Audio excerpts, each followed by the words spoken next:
So the second question, which we will start with you, Kendall, if we can pass the microphone. Recreational green spaces are understood to be of increased importance with the increased density that is coming. The proposed transport infrastructure projects will impact local green spaces. How will you minimise the impact on flora and fauna? And how will you replace the lost recreational green spaces locally? So we are committed to working with all relevant bodies in regards to this issue. I don't think there's a single party that doesn't recognise the importance of green space and the environment in terms of the way that we move forward as a state. A great example of this is an announcement that we made today. So when we talk about the proposed Biwa East development, the Biwa Golf Club actually sits in that area, and the Biwa Golf Club has been incredibly concerned over a number of years about their security in their golf club and their golf course. So we announced today a 99-year lease for the Biwa Golf Club, because hopefully by that time, whatever happens with Biwa East will be done and dusted, and it means that they have security, because those kind of spaces that are community spaces that mean so much to all of us are protected. Now, in terms of our natural flora, fauna and environment, you may have also seen last week, you've only got to look out this window here to know that this is a really big part of our natural environment, and protecting it has been a great concern to our community.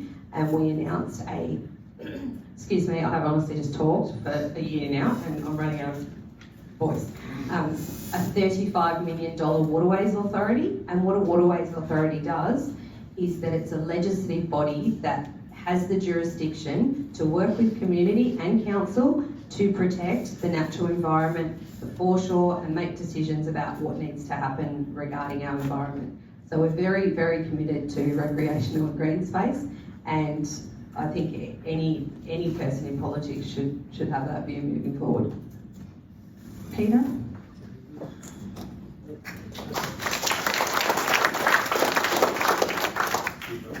Thank you. So this is obviously a good one for a Greens candidate. One of our key pillars is environment and sustainability, and that matches beautifully with our need for green spaces. They're vital for communities. As a doctor, I also know that they actually reduce stress and anxiety and lower blood pressure. And the dosage is really small. We actually need only about 30 minutes a week. So I'm prescribing that for you all today. We also know that green spaces absorb and redistribute water, absorb sunlight and heat.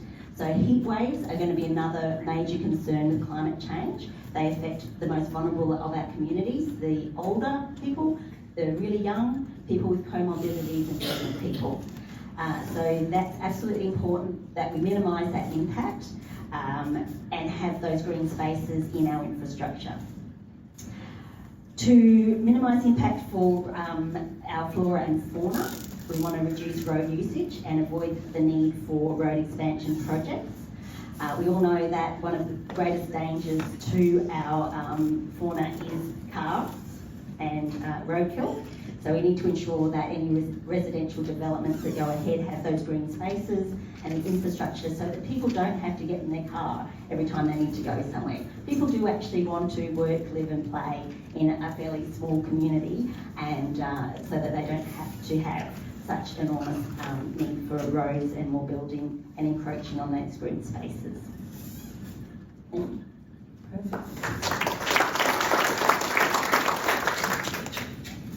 Thank you. As part of the package of road upgrades that the LNP announced recently, which was, again, I stress, $1.1 billion short in its costings, one of those initiatives was to drive 4 lanes right through Ben Bennett Park and through Bicentennial Park in Caloundra. I really hate that idea. A few people in this room know that I have opposed that idea. I'm not opposed to the road, but talk about protecting green spaces. That road will bisect Caloundra. 4 lanes is really, really wide, and it will become a moat, and it will go through Ben Bennett and it will go through Bicentennial Park. And one of the models that I saw said that it will move 20,000 cars this is backed by the LNP, 20,000 cars into Caloundra are off Milton Way. Where are you going to put 20,000 cars in the Caloundra CBD as things stand currently? That is a dreadful idea, and I'm opposed to it. What I have done locally is saved 192 hectares of native forest at Fernie Forest. That forest was due to be logged by my government, I should add. It was due to be logged, and I stood in with the help of a lot of local environmental campaigners and Greens, not so much Greens, but green people, not so much Martians either.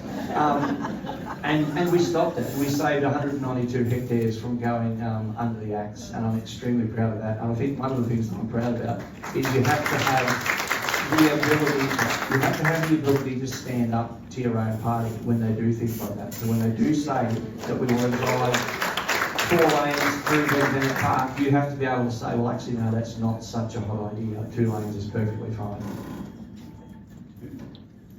I'll never get the rest out in 10, so thanks.